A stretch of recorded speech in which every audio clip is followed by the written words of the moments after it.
नमस्कार. आजचा विषय गरुड व्हायचं असेल तर तुलना सोडा.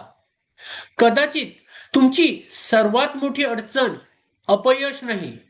तुम्ही चुकीच्या व्यक्तीशी स्वतःची तुलना करत आहात. एक तरुण गरुड स्वतःचं खरं कौशल्य शोधण्यासाठी निघाला. त्याने एका शहामृगाला वेगाने धावताना पाहिलं. गरुड म्हणाला, कदाचित यश असंच दिसत असेल. तो धावायला लागला. दिवसेंदिवस सराव केला, पण काहीतरी चुकत होतं. पण नंतर त्याने हंसाला पाण्यावर सहज तरंगताना पाहिलं.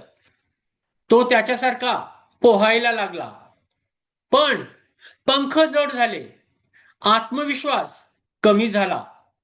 मग तो कावळ्यांच्या थव्यात गेला, त्यांच्याकडूनही शिकला. पण मनात एक भावना राहिली, काहीतरी अजून अपूर्ण आहे. एक दिवस तो उंच पर्वतावर पोहोचला. वारा जोरात वाहत होता.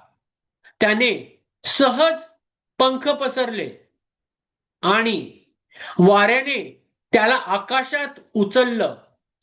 तो उंच गेला, आणखी उंच, आणि त्याला समजलं त्याची समस्या प्रतिभेची नव्हती. तो फक्त दुसऱ्यांचा खेळ खेळत होता. यालाच मानसशास्त्रात सोशल कंपॅरिझन थिअरी म्हणतात. तुलना आपल्याला शिकवू शकते, पण जेव्हा तुलना अनुकरण बनते, तेव्हा आपण स्वतःपासून दूर जाऊ लागतो. आज आपणही हेच करतो. कोणाची प्रमोशन पाहतो, कोणाचा बिझनेस पाहतो, कोणाचे फॉलोअर्स पाहतो आणि स्वतःला कमी समजतो.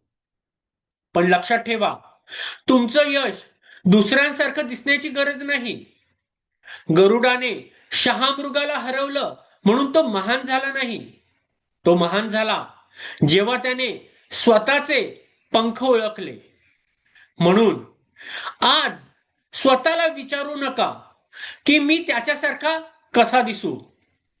एक प्रश्न विचारा, माझ्यात अशी कोणती ताकद आहे जी जगाला फक्त माझ्याकडूनच मिळू शकते. कारण जगाला तुमची प्रतिकृती नकोय, जगाला तुमची मूळ आवृत्ती हवी आहे. धन्यवाद.